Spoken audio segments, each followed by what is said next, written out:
16 मार्च 2025 को है रविवार और रविवार का दिन होता है जो भगवान सूर्य देव को समर्पित होता है। और सूर्य से जुड़े हुए अगर आप उपाय कर लेते हैं तो आपसे माता लक्ष्मी प्रसन्न होती हैं और माता लक्ष्मी का आगमन होता है आपके घर में।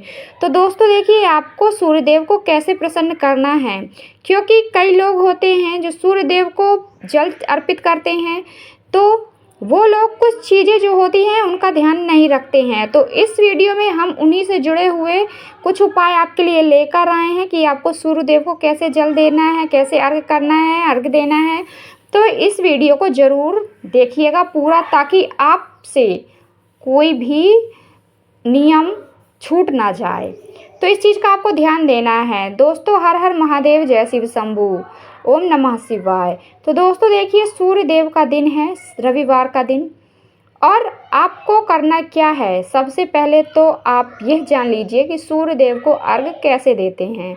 अर्घ कई लोग होते हैं कि कहीं पर भी सूर्य जल लिया लोटे में, डायरेक्ट सूर्य देव को जल दे दिया, तो यह गलत नियम होता है। और कई लोग ऐसा भी करते हैं कि लोटे में जल ले लेते हैं, उसी के अंदर फूल डाल देते हैं, उसी के अंदर चावल डाल देते हैं और फिर भगवान सूर्य देव को अर्घ दे देते हैं।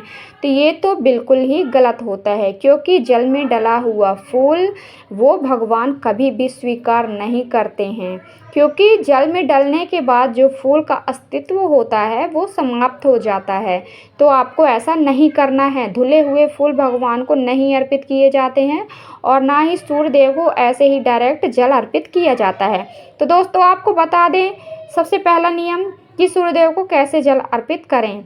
अगर आपके जीवन में दुख है, तकलीफ़ है, मतलब कि आपके जीवन में खटास हो गई है, जैसे कि पति पत्नी के रिश्ते में लड़ाई झगड़े चलते रहते हैं, या फिर घर में कोई भी व्यक्ति हो उसका मन शांत नहीं रहता है, थोड़ी थोड़ी बातों पर लड़ाई झगड़े करने लगते हैं, तो उनके लिए यह उपाय है। भगवान सूर्य देव को जल कैसे अर्पित करना है। आप इस उपाय को हर दिन कर सकते हैं, मतलब डेली सुबह अर्घ दे सकते हैं भगवान सूर्य देव को।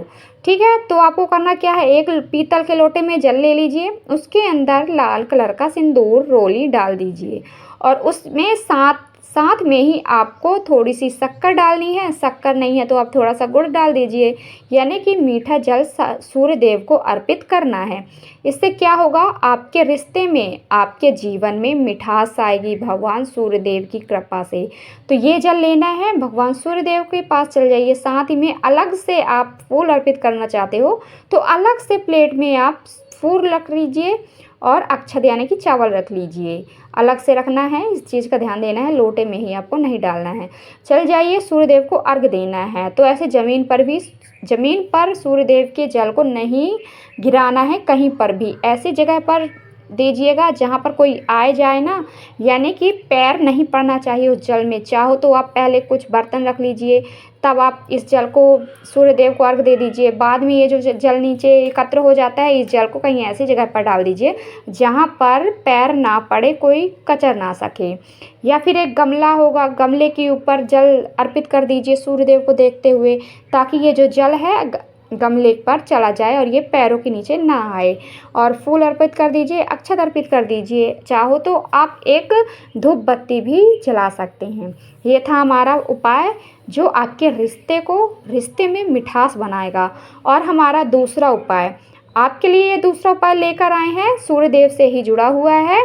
यह उपाय आपके जीवन में अगर आप पर नज़र दोष बाधा है, अगर आपके घर पर नज़र दोष बाधा है, किसी व्यक्ति की बुरी नज़र पड़ चुकी है, तो यह उपाय उन लोगों के लिए है। अगर आप पर नज़र दोष बाधा नहीं भी है तब भी आप इस उपाय को कर सकते हैं, ताकि आगे आने वाले समय में आप पर नज़र दोष बाधा ना हो, भगवान सूर्य देव की कृपा हो जाए। तो आपको करना क्या है, इस चीज़ का ध्यान दीजिए। आपको एक लोटा जल लेना है, पीतल का लोटा होना चाहिए। जल ले लीजिए, उसके अंदर आपको क्या डालनी है, इस चीज़ का ध्यान दीजिए। क्या डालना है, लाल कलर की 2 मिर्चें, 2 मिर्च साबुत लाल कलर की आपको डालनी है जल के अंदर। और इस जल को जाकर आपको सूर्य देव को अर्घ देना है। किस तरीके से देना है हमने आपको बताया है। डायरेक्ट जल ज़मीन पर नहीं गिरना चाहिए। आप कोई बर्तन रख लीजिए, पात्र रख लीजिए या फिर कोई गमला उमला रख लीजिए ताकि ज़मीन पर ना पड़े यह जल। तक ना ज़मीन पर नहीं पड़ेगा तो पैरों के नीचे नहीं आएगा, उसका अपमान नहीं होगा जल का, ठीक है। तो यह कर लीजिए, अर्घ दे दीजिए। अगर आप रविवार के दिन यह अर्घ देते हैं तो बहुत ही उत्तम होता है, क्योंकि रविवार का दिन जो है हर दिन माना जाता है। इस दिन नज़र दोष बाधा निगेटिव एनर्जी दूर की जाती है, नज़र को झाड़ा जाता है। तो यह उपाय कर लीजिए, आपके घर से, आपके ऊपर से नज़र दोष बाधा दूर होगी।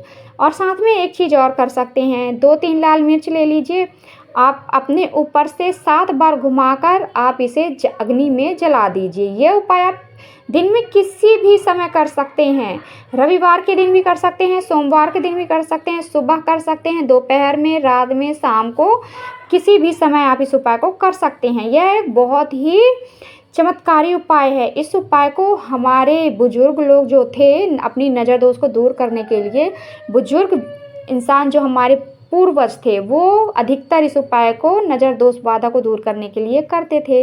तो ये उपाय बहुत ही लाभकारी साबित होगा, बहुत ही उत्तम है, बहुत ही असरदार है। लाल मिर्च से नज़र दोष बाधा दूर हो जाती है। अगर आपके घर में बच्चे हैं उनकी भी नज़र इस चीज़ से उतार सकते हैं। 2 मिर्च ले लीजिए, 2 मिर्च को अपने बच्चों के सिर से लेकर पैर तक क्लॉकवाइज आप घुमा लीजिए, 7 बार क्लॉकवाइज, 7 बार एंटी क्लॉकवाइज, ऐसे आप सिर से लेकर पैर तक घुमा लीजिए और इसके बाद मिर्च को अग्नि में जला दीजिए। इस चीज़ का उपाय कर लेते हैं तो आपके 100% नज़र दोष बाधा व्यक्ति की बुरी नज़र, क्योंकि बुरी नज़र इतनी बेकार होती है कि अगर किसी व्यक्ति की बुरी नज़र आप पर पड़ गई ना तो इतने समझ लीजिए कि आप तो दूसरे दिन बीमार पड़ ही जाओगे। अगर आपके बच्चे बहुत अच्छे लग रहे हैं, आपके बच्चों को किसी व्यक्ति ने बोल दिया कि कितना प्यारा बच्चा है, कितना अच्छा बच्चा है, बहुत सुंदर है, इस तरीके से तारीफ़ कर दी और बुरी नज़र से देख लिया तो वो बच्चा 100% बीमार पड़ जाता है, रोने लग जाता है। अचानक से रात में उठकर रोने लग जाते हैं बच्चे, नज़र दोष बाधा हो जाती है। तो कई बार तो ऐसा भी होता है कि बच्चे बीमार पड़ जाते हैं, बुखार चढ़ जाती है। तो ये उपाय आप हर दिन कर सकते हैं, एक दिन छोड़ के एक दिन कर सकते हैं। ये उपाय बहुत ही अचूक उपाय है नज़र दोष बाधा का। तो यह उपाय कीजिए, पूरे श्रद्धा भाव से कीजिए। दोस्तों अगर आपको थोड़ी सी भी अच्छी ये वीडियो मेरी अच्छी लगी हो तो प्लीज़ वीडियो को लाइक कर दीजिए, चैनल को सब्सक्राइब करना ना भूलें और कमेंट बॉक्स में जयकारा लगा दीजिए, बालाजी महाराज का जयकारा लगा दीजिए दोस्तों, क्योंकि बालाजी महाराज की ही कृपा से ये वीडियो आप तक पहुंची है। और हे ईश्वर, हे बालाजी महाराज, जो व्यक्ति मेरी वीडियो को लाइक करेगा, चैनल को सब्सक्राइब करे, उस व्यक्ति के घर में कभी भी बुरी नज़र, बुरी चीज़ें ना हो, वो उसका जीवन हमेशा सुखमय रहे, आप यह आशीर्वाद दे दीजिए। तो दोस्तों वीडियो को लाइक, चैनल को सब्सक्राइब कर दीजिए। हर हर महादेव, जय शिव शंभू। बालाजी महाराज आपका दिन शुभ बनाएं। तो वीडियो को लाइक, चैनल को सब्सक्राइब करना ना भूलें। श्री राधे, जय श्री कृष्ण, जय हो बालाजी महाराज की।